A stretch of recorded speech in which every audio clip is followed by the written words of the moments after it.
മിണ്ടാതിരിക്കാൻ നീട്ട് ഒന്നും അറിയില്ല. സാരിയും ബ്ലൗസും കൊടുക്കാം. സരിയും ബ്ലൗസാ? സരിയും ബ്ലൗസ് കൊണ്ട് എവിടെ പോണ? ആശുപത്രി പോകണം. നിങ്ങളെ ഗുളി വാങ്ങാൻ ആശുപത്രി പോകണം. ഇല്ല, നിങ്ങളെ മരുന്ന് വാങ്ങാൻ ആശുപത്രി പോകണം. എന്നെ കൊന്നിട്ട് ഞാൻ ആശുപത്രിയിലൊന്നും പോകണില്ല. ആശുപത്രി പോകണ്ടേ? മരുന്ന് വാങ്ങണ്ടേ? എനിക്ക് മരുന്നൊന്നും വാങ്ങിക്കില്ല. മരുന്ന് വാങ്ങണം. ആശുപത്രി പോവും, പോയാലേ മരുന്ന് കിട്ടുള്ളൂ. ഈ കൈ കാണിക്കാനേ ഉള്ളൂ. കയ്യല്ല, അല്ലാത്ത നിങ്ങൾ ആശുപത്രി മരുന്ന് വാങ്ങിക്കും. എനിക്ക് എന്നെ കൊന്നാലും മരുന്ന് വാങ്ങിക്കില്ല. മരുന്ന് വാങ്ങിച്ച് തിന്നാലേ പറ്റുള്ളൂ, അസുഖം കഴിയുള്ളൂ. ഇല്ലെങ്കിൽ ഫിക്സൊക്കെ വരും, ജന്നി വരും. ജന്നി വരുമോ? ഓ, ജന്നി വരും. മരുന്ന് കഴിച്ചില്ലെങ്കിൽ ജന്നി വരും.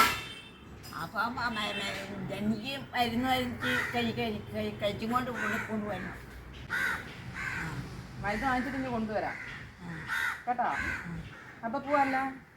അപ്പം പിന്നെ പോയി സാരി ഉടുപ്പോൾ ബ്ലൗസ് ഇട്ടുണ്ടോ? ഞാൻ സാരി ഉടുത്ത് തരാം. ഓ, പാവാടയും ബ്ലൗസ് ഇട്ടുണ്ടോ? പിന്നെ ഈ നിങ്ങൾ ആക്കില്ലല്ലേ? ഇല്ല ഇല്ല, ഞാൻ കൊണ്ടുവരാം. കൊണ്ടുവരുമല്ലേ? ഓ, കൊണ്ടുവരാം. അവിടെ ആക്കിയിട്ട് വരില്ല. കൊണ്ടുവരുമല്ലേ? കൊണ്ടുവരാം. പോയി ഡ്രസ്സ് ഇട്ടരാം.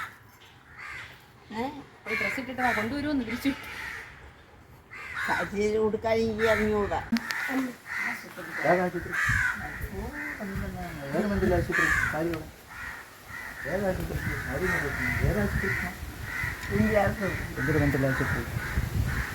അവിടെ തിരക്കാത്തല്ലേ?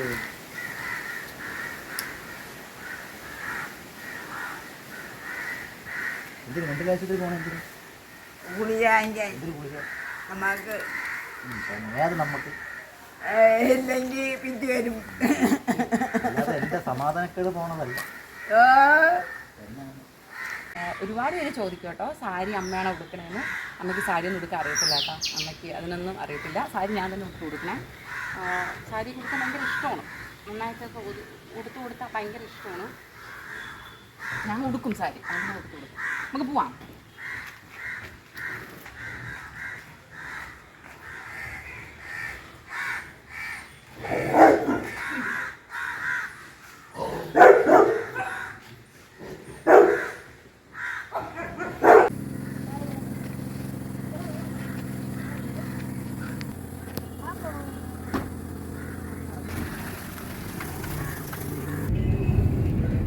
എന്തിനമ്മ? എന്തിനത്? എന്തിൻ്റെ ബുക്ക്? പഠിക്കാൻ പോണ? പിന്നെ വേറൊരു കാര്യം കൂടി പറയാൻ മറന്നു കേട്ടോ. പറയാനല്ല, മറന്നതല്ല, വണ്ടി കയറുമ്പോൾ എന്തെങ്കിലും പറയണമല്ലോ, അപ്പോൾ അങ്ങനെ പറയാൻ നിർത്തിയതാ. നമ്മൾ വീട്ടിൽ നമ്മുടെ ചാനലിൻ്റെ ഒരു പ്രത്യേകതയുണ്ട്. നമ്മുടെ ചാനൽ ആദ്യം തൊട്ട് കാണുന്നവർക്ക് അത് മനസ്സിലാവും. ഞങ്ങളെല്ലാം റിയലാണ്. വലിയ എഡിറ്റൊന്നും ഞങ്ങൾക്ക് വരാറില്ല. കാരണം നമ്മൾ വീട്ടിലെങ്ങനെയാണോ സംസാരിക്കുന്നതും ബിഹേവ് ചെയ്യുന്നതും അത് അതുപോലെ തന്നെയാണ് ആ ചാനലിൽ വന്നിട്ടുള്ളത്. സോ അതായത് നമ്മുടെ കോമൺ ടോക്സ് തന്നെയാണ് ആ ചാനലിൽ വരുന്നത്. അതുകൊണ്ട് തന്നെ ഇപ്പം എൻ്റെ മക്കളാണെങ്കിലോ ഞാനാണെങ്കിലോ ചേട്ടനാണെങ്കിലോ സംസാരിക്കുന്ന രീതി അത് അതേപടി ആ ചാനലിലെത്തേക്ക് അങ്ങ് എടുത്തേക്കുവാണ്. മറ്റുള്ളവർ കാണും ശ്രദ്ധിക്കുമെന്ന് എഴുതിയിട്ട് മോഡിഫിക്കേഷനൊന്നും വരുത്തിയിട്ടില്ല. അതുകൊണ്ട് തന്നെ റിയലിസ്റ്റിക് ആയിട്ടുള്ള പല വേർഡ്സും അതിൽ വന്നു എന്നിരിക്കും. അപ്പം നിങ്ങളത് ഉൾക്കൊള്ളുക. കാരണം ഞങ്ങളിങ്ങനെയാണ്. നിങ്ങൾ തന്നെ പറയാറില്ലേ, മറ്റ് ചാനലിൽ നിന്ന് വ്യത്യസ്തമാവുന്നത് റിയലായിട്ടെല്ലാം ഇൻസേർട്ട് ചെയ്യുന്നത് കൊണ്ടാണെന്ന് നിങ്ങൾ തന്നെ പറയുന്നില്ലേ. സോ അതുകൊണ്ട് നമ്മൾ പറയുന്ന കാര്യങ്ങളെല്ലാം നമ്മുടെ വീട്ടിൽ ഡെയിലി നമ്മൾ സംസാരിക്കുന്ന വാക്കുകളാണ്. ഇപ്പം അമ്മ ആഹാരം വെച്ച് നിങ്ങൾ പണ്ട് തിന്നിട്ടില്ലേ, എന്നിട്ടാണോ ഇപ്പം ഇങ്ങനെ നന്ദിയോട് പറയുന്നതെന്ന് ഒരാൾ ചോദിച്ചു. ചേച്ചിയാണോ ചേട്ടാണോ എന്ന് എനിക്കറിയത്തില്ല. ചേച്ചി, ഞാൻ വന്നിട്ട് ഇന്നേ വരെ അമ്മ ഒരു ഗ്ലാസ് തേയിലിൽ വെള്ളം ഇട്ട് പോലും ഞാൻ കണ്ടിട്ടില്ല. പണ്ട് ചേട്ടൻ പറഞ്ഞു കേട്ടിട്ടുണ്ട്, ആരോഗ്യം ഉണ്ടായിരുന്ന സമയത്ത് പുട്ട് വെച്ചിട്ടുണ്ടെന്ന് പറയുന്നതായിട്ട്. പുട്ട് മാത്രമാണ് ചേട്ടൻ അമ്മയുടെ കയ്യിൽ നിന്ന് കഴിച്ചിട്ടുള്ള ഫുഡ്. അമ്മയുടെ അമ്മ ഉണ്ടായിരുന്ന സമയത്ത് അമ്മ മരിച്ചീനിയും മീനൊക്കെ വയ്ക്കുന്നു എന്നും കേട്ടിട്ടുണ്ട്. സോ ചോദിച്ച ആളോടാണ് കേട്ടോ. അപ്പം അമ്മ എനിക്കൊന്നും വച്ച് തന്നിട്ടില്ല. ഇന്നേ വരെ ഞാൻ അമ്മയോട് അതിന് കണക്കും പറഞ്ഞിട്ടില്ല. നിങ്ങൾ എനിക്ക് ഒരു തുള്ളി വെള്ളം തന്നിട്ടുണ്ടോ എന്ന് ഞാൻ ചോദിച്ചിട്ടില്ല. എൻ്റെ ആവശ്യം വന്നിട്ടില്ല. എൻ്റെ മക്കള് ചോദിച്ചിട്ടില്ല. ഇവൻ ചേട്ടൻ ചോദിച്ചിട്ടില്ല. എനിക്കൊരു നേരത്തെ ആഹാരം നിങ്ങൾ തന്നിട്ടുണ്ടോ എന്ന് ചോദിച്ചിട്ടില്ല. എപ്പോഴോ പറഞ്ഞിട്ടുണ്ട്, പണ്ട് പുട്ട് അവിച്ച് തരുമായിരുന്നടി. പുട്ടും പിന്നെ കടയിൽ ഇപ്പോൾ എന്തെങ്കിലുമൊക്കെ കറി അങ്ങനെയായിരുന്നു അമ്മ രീതി. കടയിൽ ഇപ്പോൾ എന്തെങ്കിലും കറി വാങ്ങിക്കും എന്ന് പറഞ്ഞിട്ടുണ്ട്. പുട്ട് പിന്നെ അമ്മ ചോറും കറിയൊന്നും വെച്ചിട്ടില്ല എന്ന് പറയുന്നുണ്ട്. അത് അമ്മയെ സമ്മതിക്കുന്നുണ്ട്. അമ്മ വെച്ചിട്ടുണ്ടോ? അമ്മ ചോറും കറിയും വെച്ചിട്ടുണ്ടോ? ഇല്ല. പുട്ട വയ്ക്കോ? പിന്നെ മീന് ചെയ്തിട്ടുണ്ടെന്ന് ആൾക്കാർ പറഞ്ഞിട്ടുണ്ട് പണ്ടൊക്കെ, ഇപ്പോഴല്ല പണ്ടൊക്കെ. അപ്പം അത് കേട്ടിട്ടുണ്ട്. പക്ഷെ ഞാൻ വെച്ച് കണ്ടിട്ടില്ല, എനിക്ക് വെച്ച് തന്നിട്ടുമില്ല, എനിക്ക് എൻ്റെ അറിവിലില്ല. ചേട്ടന് മീൻ വെച്ച് തന്നിട്ടുണ്ടോ ചോദിച്ചേ? ഓർമ്മയില്ലാത്തതാണ്, കാരണം കുറേ കാലമായിട്ടുണ്ട്. അപ്പം എൻ്റെ അറിവിൽ അമ്മ മീൻ വെക്കുമോ? യെസ്. പക്ഷെ വാങ്ങുമായിരുന്നു, എനിക്കറിയില്ല, വാങ്ങുന്ന ആൾക്കാർ പറയുന്നത് കേൾക്കാം. എനിവേ എന്താണെങ്കിലും അമ്മ ഒന്നും ഞങ്ങൾക്ക് വെച്ച് തന്നിട്ടില്ല കേട്ടോ. അപ്പോൾ അതുകൊണ്ട് ഒരു ചേച്ചി ചോദിച്ചായിരുന്നു, ഞാൻ പറയില്ല ഇത് പുതുതായിട്ട് വരുന്ന ആൾക്കാരാണ്, പുതുതായിട്ട് ഒന്ന് വീഡിയോ കാണുമ്പോൾ അവർ സംസാരിക്കുന്നതാണ് ഈ ഓരോ കാര്യങ്ങൾ. അന്ന് അത് വെച്ച് തന്നിട്ടില്ലേ, ഇന്നത് വെച്ച് തന്നിട്ടില്ലേ എന്നൊക്കെ ഉള്ളത്. അപ്പോൾ അങ്ങനെയുള്ളവരോട് ആദ്യമേ വീഡിയോ ഒന്ന് കാണുക, ഒന്നുമില്ലെങ്കിൽ ഒരു 5-6 റീലെങ്കിലും കാണുക, എന്നിട്ട് പറയുക. അതൊക്കെ. പിന്നത്തെ കാര്യം എന്തുവാ, പിള്ളേർ സംസാരിക്കുന്നത്. പിള്ളേർ ക്യാഷ്വലാണ് കേട്ടോ, പിള്ളേർ അങ്ങനെ സ്റ്റാൻഡേർഡ്ലെസ് ആയിട്ടൊന്നും സംസാരിക്കാറില്ല. പക്ഷേ ഇങ്ങനെ തമാശ അടിക്കുന്നത് ഞാൻ അതിൽ തന്നെ. എനിക്ക് വേണമെങ്കിൽ ആ വീഡിയോ ആ ഒരു പോർഷൻ അങ്ങ് എഡിറ്റ് ചെയ്യായിരുന്നു. മൃഗങ്ങൾ പോലും കഴിക്കില്ലല്ലോ എന്ന് മോൻ പറഞ്ഞത്, അവനത് തമാശ രൂപേണയാണ് പറഞ്ഞത്. ഒരു അമ്മ എന്നുള്ള നിലയ്ക്കും അച്ഛനെന്നുള്ള നിലയ്ക്കും ഞങ്ങൾക്കത് ഹേർട്ട് ചെയ്തിട്ടില്ല. കാരണം അങ്ങനെ നമ്മളെ വേദനിപ്പിക്കുന്ന രീതിയിലുള്ള വാക്കുകളൊന്നും അവിടെ സംസാരിക്കാറില്ല. അച്ഛാമ്മയോട് ഭയങ്കര റെസ്പെക്റ്റാണ് ആ പിള്ളേർക്ക്, അവർ നല്ല കോംബോയാണ്. പിന്നെ ഇച്ചിരി എന്തെങ്കിലും ചെയ്യുന്നുണ്ടെങ്കിൽ അത് കുഞ്ഞാണ്, പോയി തള്ളയൊക്കെ കൊടുക്കും, അത് കുഞ്ഞിയെ കണ്ടം വഴി ഓട്ടിക്കുന്നുമുണ്ട്. നന്ദന് അച്ഛാമ്മയുടെ നല്ല കോംബോയാണ്. അവൻ ആദ്യമേ മനസ്സിലാക്കി വളർന്ന ഒരു കുട്ടിയായതുകൊണ്ട് അവരുമായിട്ട് അവൻ ഓക്കെയാണ്, നല്ല സെറ്റാണ് അവർ തമ്മിൽ. ഞാൻ എന്തെങ്കിലും ഉദാഹരണം നമ്മൾ കഴിച്ചുകൊണ്ടിരിക്കുന്ന സമയത്ത് അമ്മയെ കണ്ടിലേക്ക് ഞാൻ ആഹാരം കൊടുക്കില്ല, അമ്മ വരുമ്പോഴാണ് ഞാൻ കൊടുക്കുന്നത്. അപ്പം മോൻ എന്നോട് പറയാം അമ്മ അച്ഛാമ്മയ്ക്ക് കൊടുത്തിട്ട് കഴിക്കാമെന്ന് പറയും. അത്രയും ആത്മാർത്ഥതയ്ക്കുള്ളൊരു കുഞ്ഞാണ്. അപ്പോൾ അവൻ ഓരോന്ന് പറയുമ്പോൾ എനിക്കത് ഹർട്ട് ചെയ്യുന്ന കാര്യമില്ല. അതാണ് ഞാനത് എഡിറ്റ് ചെയ്യാത്തത്. അമ്മ മീനിന് എത്ര രൂപയമ്മ? 5 രൂപയാ? 5 രൂപ. മച്ചിന് എത്ര രൂപയമ്മ? 10 രൂപ. പിന്നെ അരി എത്ര രൂപ? 30 രൂപയാ? ഒരു അരിയും കിട്ടൂലല്ലേ? ഒരു കിട്ടൂല, അരി കിട്ടൂല അമ്മ. അവിടെ അമ്മ 50 കടന്ന കാര്യം പോലും അവരറിഞ്ഞില്ല. പഞ്ചസാര എത്ര രൂപ? വാങ്ങിക്കൂല. തേയില 5 രൂപ. 5 രൂപ. 5 രൂപയ്ക്ക് ഞാൻ വാങ്ങോളൂ. പിന്നെ ഒരു കാര്യമുണ്ട് കേട്ടാ, ആരെയും കുറ്റം പറയാൻ പറ്റില്ല. ശോഭൻ 5 രൂപ എടുത്തിട്ട് തേയിലപ്പൊടി ഇടണമെന്ന് പറഞ്ഞാൽ 5 രൂപയ്ക്ക് തേയിലപ്പൊടി കൊണ്ടുപോക്കോന്ന് പറഞ്ഞു വിടും.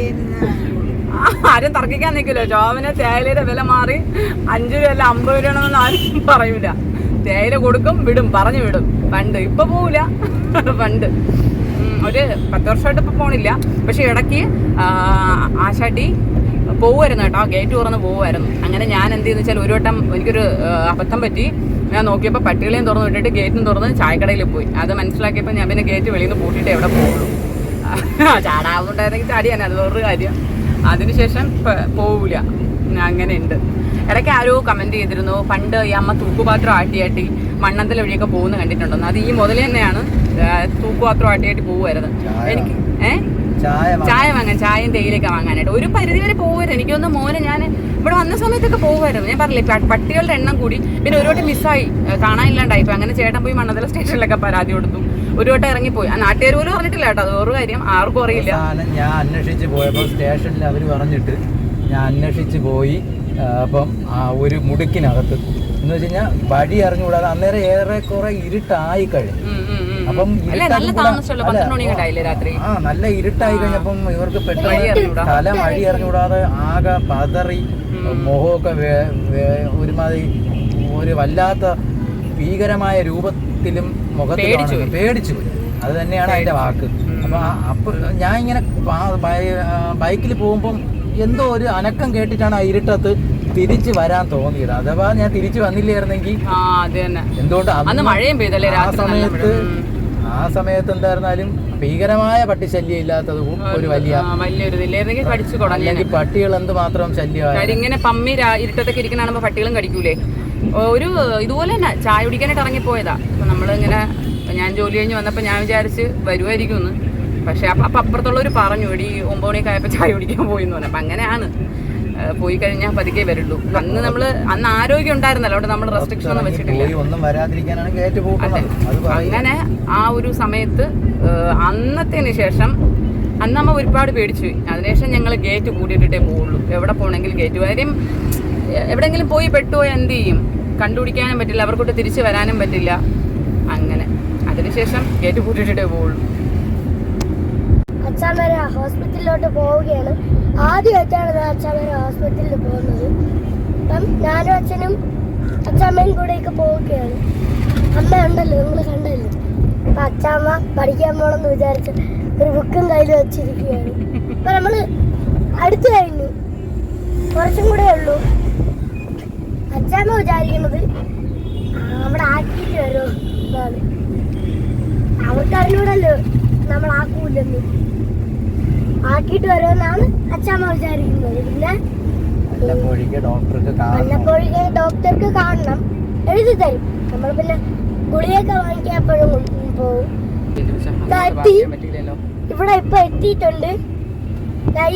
ആ കാണുന്നതാണ് ഹോസ്പിറ്റല്. ഇവിടെ അങ്ങോട്ട് പോയ ഓട്ടോ സ്റ്റാൻഡാണ്. കാണുന്നതാണ് ഹോസ്പിറ്റല്.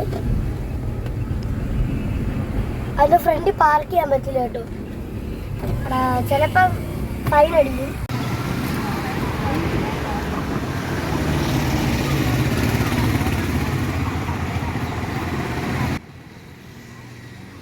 ഹോസ്പിറ്റലിൻ്റെ മതിൽ അടുക്ക അമ്മയ്ക്ക് നല്ല ഭയമുണ്ടെന്ന് അമ്മയുടെ ഓരോ മൂമെൻറ്റിലും എനിക്കറിയാൻ പറ്റുമായിരുന്നു കേട്ടോ. അമ്മയ്ക്ക് പേടിയാണ് ഞാൻ അവിടെ ആക്കിയിട്ട് തിരിച്ച് വരുമോ എന്നുള്ളത്. സാധാരണ അങ്ങനെയാണ്, അമ്മയ്ക്കറിയാം. അമ്മ എപ്പോഴും പറയും അവിടെ ഓരോരുത്തരെ കൊണ്ടാക്കിയിട്ട് വെളിയിലുണ്ടെന്നൊക്കെ പറഞ്ഞിട്ട് പൊക്കളയുമെന്ന് അമ്മ പറഞ്ഞിട്ടുണ്ട്. സോ ആ ഓർമ്മയൊക്കെ അമ്മയ്ക്ക് ഉണ്ടായിരുന്നു. അപ്പോൾ അമ്മ വിചാരിച്ച് കാണും ചിലപ്പോൾ ഞാനും അവിടെ കൊണ്ടാക്കിയിട്ട് മുങ്ങിക്കളയും എന്നൊരു ഭയം ഉണ്ടാവുമായിരിക്കും. എന്തോന്നറിയത്തില്ല, നല്ല പേടിയുണ്ടായിരുന്നു. ആളാകെ ഒരു വല്ലാത്ത ഭയപ്പാടിലാണ് അവിടെ ഇരുന്ന്. എന്നോട് സംസാരിക്കുകയൊന്നും ചെയ്തില്ല. പിന്നെ ഡോക്ടറെ കണ്ട് സംസാരിച്ചൊക്കെ കഴിഞ്ഞ് ഇറങ്ങിയതിന് ശേഷമാണ് അമ്മയ്ക്ക് ശ്വാസം നേരെ വീണത് കേട്ടോ. മരുന്നും കൂടെ വാങ്ങാൻ പോയപ്പോൾ ഉറപ്പിച്ചു ഇനി വീട്ടിലോട്ട് തന്നെ. അഡ്മിറ്റ് ആണെങ്കിൽ മരുന്ന് തന്നു വിടില്ല, ആശുപത്രിയിൽ തന്നെ ആണല്ലോ, പിന്നെ മരുന്ന് തന്നു വിടേണ്ട ആവശ്യമില്ല. എന്തൊക്കെയോ കുറച്ച് ഓർമ്മകൾ അമ്മയ്ക്കുണ്ടായിരുന്നു. അത് സന്തോഷിപ്പിക്കുന്നതാണോ സങ്കടകരമാവുന്നതാണോ ഒന്നും എനിക്ക് പിടിയില്ല. ഞാൻ അതേപ്പറ്റി ചോദിക്കാനും പോയില്ല.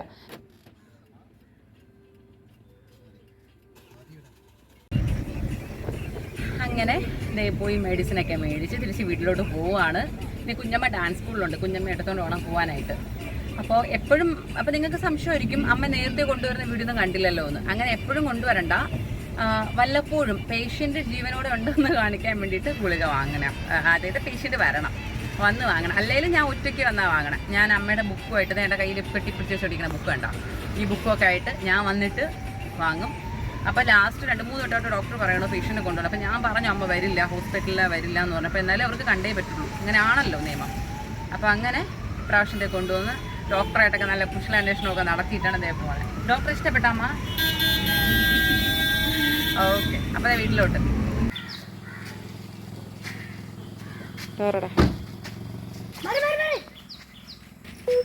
അങ്ങനെ നമ്മൾ മരുന്നൊക്കെ മേടിച്ചിട്ട് തിരിച്ച് വീട്ടിൽ വന്നു. ടാറ്റ കൊടുക്കമ്മ, ടാറ്റ കൊടുക്ക്, ടാറ്റ ഇങ്ങോട്ട് കൊടുക്കിക്കൊടു. അമ്മയുടെ പഴയ ഓർമ്മകൾ ഞാൻ ഓർമ്മിപ്പിക്കുമെന്ന് പറഞ്ഞ് കുറേ ആൾക്കാർ എന്നെ എന്തൊക്കെയോ പറഞ്ഞു കേട്ടോ. പറയുന്നവർ പറഞ്ഞോളൂ, കുഴപ്പമൊന്നുമില്ല. പക്ഷേ നിജസ്ഥിതി അറിയാണ്ട് ഓരോന്നും പറയരുത്. ഒരു വയ്യായികയുള്ളൊരു പേഴ്സണെ നമ്മൾ പഴയ കാര്യങ്ങൾ ഓർമ്മിപ്പിച്ച് വേണം അവരുടെ ഡേ ബൈ ഡേ കടന്നു പോകാനായിട്ട്. ഇത് ഞാൻ പറഞ്ഞതല്ല കേട്ടോ, ഡോക്ടർ പറഞ്ഞതാണ്. ഇപ്പോൾ പോയപ്പോഴും ഡോക്ടർ ചോദിച്ചു പഴയ കാര്യങ്ങൾ പറയുന്നില്ല എന്നുണ്ടെങ്കിൽ അമ്മയുടെ ഓർമ്മശക്തിക്ക് സാരമായ തകരാറ് സംഭവിച്ചിട്ടുണ്ട്, അതിന് വേറെ ട്രീറ്റ്മെൻറ്റ് ചെയ്യണം. അപ്പോൾ ഇടയ്ക്കിടയ്ക്ക് ഞാൻ ഓർമ്മിപ്പിച്ചുകൊണ്ടിരിക്കണം, അമ്മ പറഞ്ഞുകൊണ്ടും ഇരിക്കണം. കാര്യം അറിയാതെ ആരും ഒന്നും പറയരുത് കേട്ടോ.